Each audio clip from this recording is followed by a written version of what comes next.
By now I am sure that you've seen the horrific attack on the Christmas parade in Waukesha. At the time I'm recording this, 6 people have been killed. You really don't see this kind of event, this kind of violence and loss of life outside of a terrorist attack. But more than that, it's really exposed the ugly face of the Democrats. This is Mary Lemansky. She was the Illinois Democratic social media director who's recently been fired. You'll see why soon. She had the gall to tweet that this was somehow retribution on the locals for acquitting Kyle Rittenhouse, and that somehow the community deserved this. In her tweet, she said that the driver probably just felt threatened, referencing Kyle's defense in court, where instead of just feeling threatened, people were actually trying to murder him. She also suggested that he'd come to help people, again referencing Kyle Rittenhouse. This is such an unbelievably tone-deaf and vile thing to say. It's mere days after the attack. People haven't even got to the grieving stage yet. Those that have lost people are probably in denial, and many will still be waiting in hospital to see if their loved ones pull through. Can you imagine them reading this?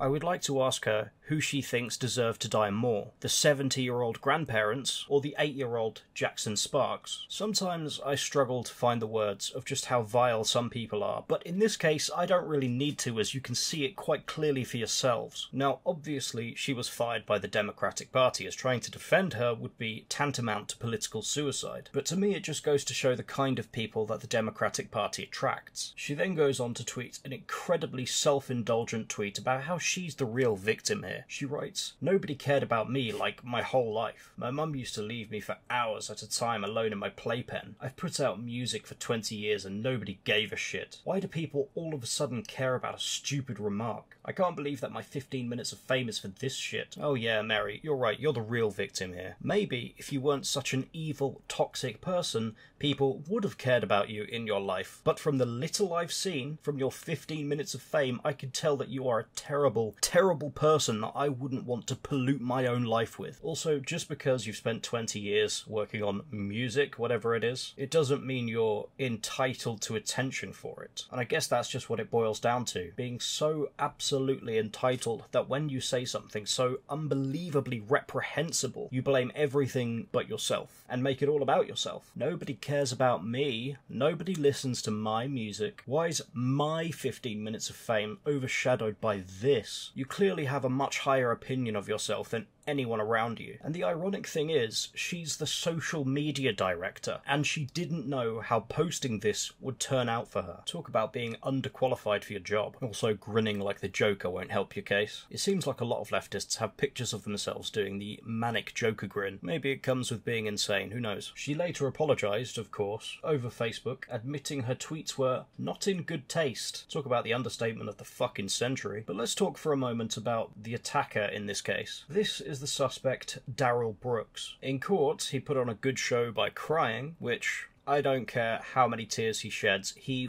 intended to do this. He is an evil person in my book. You can see the video, and I won't show you the video because it's horrendous, but if you want to find it, you can look it up yourself. You'll probably have better luck on DuckDuckGo. He intentionally swerves to hit as many people as he can. He's not avoiding them, he's swerving into them. Darrell Brooks has a rap sheet that goes back to the 90s, and is also a convicted paedophile if he wasn't lovable enough. This absolute waster has been nothing but a tumour on the arse crack of society his entire life, and should never have been let out of prison. He'd only been out of jail for about a week after he beat up and then ran over the mother of his child. Apparently the bail was only set at $1,000, which seems so absurdly low for someone with such an extensive criminal history who had proven to be violent right up until less than a month ago. This happened on the 3rd, allegedly. I think he is the perfect advert for police and justice reform. There is no way he should have been on the street. He's a dangerous criminal,